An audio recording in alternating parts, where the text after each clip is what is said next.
Sejam bem-vindos! Fique agora com o programa Espiritismo em Nossas Vidas com Wagner Ideale, sempre com temas que estão ligados ao nosso dia a dia.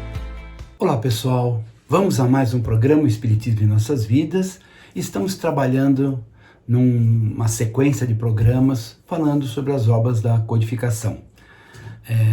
Começamos esse nosso programa com palestras curtas, objetivas, dentro do contexto do Espiritismo em Nossas Vidas. Depois fizemos um estudo das obras da Joana de Ângeles, depois fizemos um estudo das obras da André Luiz, e agora estamos fazendo um estudo em cima das obras da codificação. Algo bastante, como eu disse, objetivo, rápido. Não tem como objetivo esse nosso trabalho a eliminar a possibilidade de ler as obras, como se eu pudesse aqui, falar tudo o que está contido nas obras. Não é esse o objetivo. O objetivo é somente trazer a todos o que vem a ser cada um desses livros, o que tem ali dentro para a gente estudar. E nós estávamos falando sobre a Gênese, fizemos um programa, um segundo programa, nós estamos para o terceiro programa. Pois bem, a Gênese, ela é um livro que vem logo depois que está tudo concluído concluído de maneira de dizer, foi apresentado ao mundo a filosofia espírita com todo o material no Livro dos Espíritos, foi apresentado os perigos e, vamos dizer assim, as alegrias da mediunidade, porque mediunidade não é uma coisa para se fazer projeção social, como infelizmente, muitos médiuns pensam assim. A mediunidade é uma ferramenta de comunicação entre o mundo físico e o mundo espiritual. Então foi escrito um livro para mostrar as características. Lembrando também, pessoal, que se você for ler o Livro dos Médiuns, muitas daquelas mediunidades acabaram, sumiram. E as que estão hoje aí acontecendo, incorporação, psicografia, da forma como está acontecendo, também tende a sumir. E deverá ficar no planeta, depois que o planeta tiver feito toda essa mudança que está começando a ocorrer, é a, vamos dizer assim, mediunidade mental ou mediunidade intuitiva, o nome que queira dar, E aí vem a Gênese, com um aspecto de tentar explicar, na visão espírita, como que ocorre a Gênese. Lembrando que esse livro foi escrito no final do século XIX. Então, o próprio Kardec diz que a doutrina espírita não está completa, muita coisa tem que ser trabalhado. Mas não é por qualquer um, não serei eu que vou mexer nisso, não há competência da minha parte. Aí é necessário uma coisa muito mais profunda, com um grupo muito mais consciente do que realmente seja a doutrina espírita, não o que está sendo feito no Brasil. No Brasil é uma mistura de sincretismo religioso com doutrina espírita, com um monte de coisa. Graças a Deus nós temos uma parte dos espíritas no Brasil que realmente entenderam o que é espiritismo e estão procurando levar à frente. E nesse contexto todo, a Gênese vai aparecer e, como eu disse, nós temos que tomar cuidado. Algumas coisas ali com relação à parte da astronomia, que a astronomia moderna já identificou outras características do universo que naquela época não tínhamos. Mas eu posso dizer assim que 90% do livro tem um material espetacular. E nós vamos tentar resumir aqui. Esse livro tem 529 páginas, dividido em 3 partes. O estudo da Gênese, o estudo dos milagres e estudo das predições. Na primeira parte do nosso programa, nós falamos sobre o caráter da revelação espírita, Deus, o bem e o mal, papel da ciência na Gênese, antigos e modernos sistemas do mundo. Um capítulo bastante interessante chama-se Uranografia Geral, que vai falar sobre um pouco de astronomia ali. Muito interessante. Até porque Kardec, estudando a vida de Kardec, vai ver que ele, como professor, ele dava aula de várias ciências e tudo mais, e tinha um aspecto bastante forte junto da astronomia. O esboço geológico da Terra, nós vimos, que a Terra vai evoluindo juntamente com a sua população em vários aspectos. Teorias da formação da Terra. Por que isso? Porque no século XIX, como ainda hoje, existem muitas teorias sobre como que as coisas se formaram. E há uma teoria que é a mais aceita, da Terra, do resfriamento, do nascer de várias... geração de uma série de proteínas que vai gerando uma série de outros compostos que vão se agregando ao longo de milhões e milhões e milhões e milhões de anos para que a vida surja. E Kardec já falava isso naquela época. Revoluções do Globo, Gênese Orgânica. Então ele vai falar nesse capítulo sobre uma gênese, mas que não envolve o mundo espiritual, envolve os elementos, desde o unicelular até o homem. Então ele vai fazer um estudo nisso. E hoje nós vamos tratar a segunda parte, né, chama-se Os Milagres. Muito bem. O capítulo 11 vai tratar da gênese espiritual. Nesse capítulo, vamos dizer assim, praticamente tem muito pouca coisa, porque muito pouco nós sabemos sobre a gênese no mundo espiritual, a evolução do espírito, como isso se opera, qual a finalidade de toda essa evolução. A única coisa que vem na nossa cabeça para dizer por que evoluímos? Evoluímos para que nós possamos realmente ser felizes. Porque com a evolução é que clareia a nossa consciência, a nossa observação das coisas, e aí nós passamos a entender realmente o contexto do mundo em que vivemos, do mundo espiritual para o qual nós vamos, da qual nós viemos, e todo esse complexo só vai ficar muito claro na medida do nosso despertar, do nosso entendimento. Por isso que vamos então ter uma ideia de gênese espiritual. Tanto que, muito provavelmente, se você for perguntar para a maioria dos espíritos, vamos colocar assim, espíritos equilibrados, eles poucos sabem, porque está voltado a um contexto muito mais amplo e mais evoluído. E aí ele vai fazer no capítulo 12 a gênese mosaica. O que vai ser trabalhado nesse capítulo? Justamente, ele vai fazer ali uma comparação entre o que está lá na Bíblia, que no primeiro dia Deus fez a luz, no último dia Deus descansou. Como se o universo todo fosse criado em um único dia. Pode ser até que seja, não sabemos, mas a lógica nos mostra que esse dia são milhões e milhões e bilhões de anos que a coisa foi se formando. Então ele vai fazer um comparativo entre essa forma de enxergar com uma forma mais, vou dizer assim, científica de enxergar. Caracteres dos milagres. Aí entra um ponto que choca com aquelas pessoas que ainda têm, vamos dizer assim, um pezinho no catolicismo, no protestantismo, em que não, Jesus fez milagres. E o Espiritismo vai falar que não.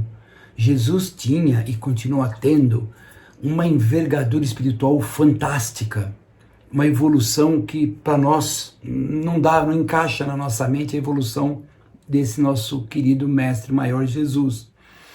E essa evolução tão grande dele, dá a ele as condições de movimentações fluídicas que nós desconhecemos.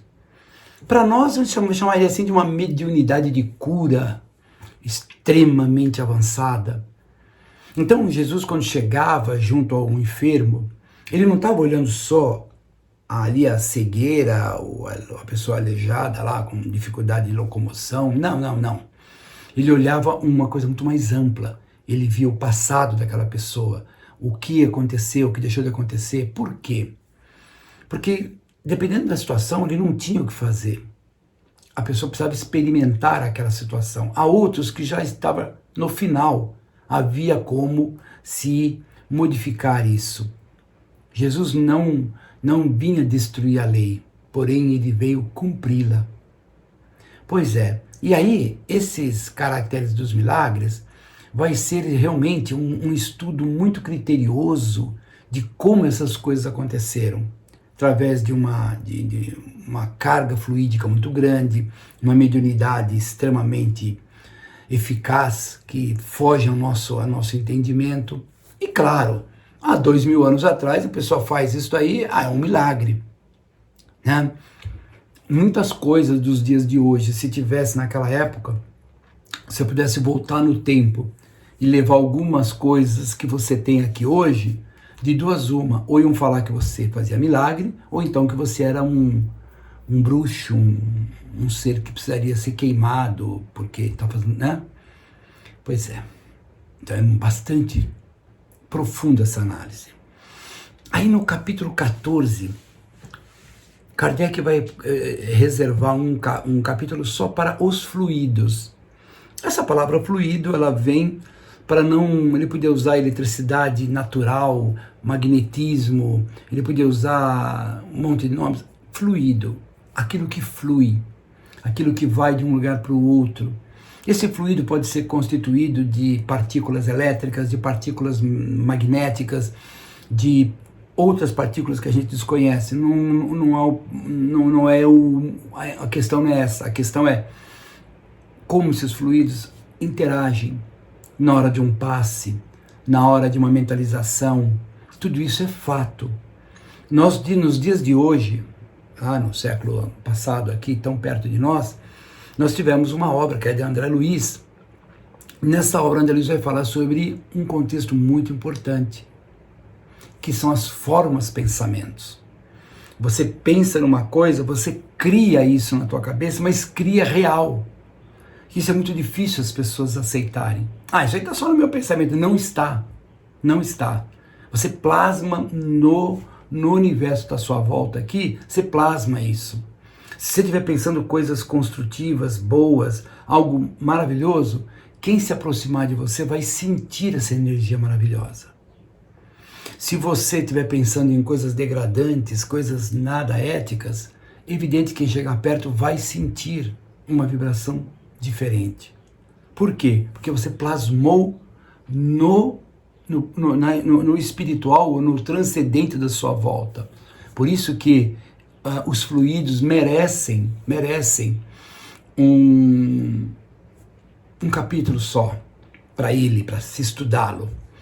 E aí o capítulo 15 é uma espécie de uma continuidade do capítulo 13, onde ele vai falar dos milagres do Evangelho. Bom, lá no capítulo 13 ele vai falar dos caracteres, das características, de um mecanismo, tanto que os caracteres dos milagres, os fluidos, estão próximos, esses dois capítulos, que um dá complemento ao outro, e os milagres. Então ele vai pegar um milagre que está lá, dito milagre, né, pela Igreja Católica e outros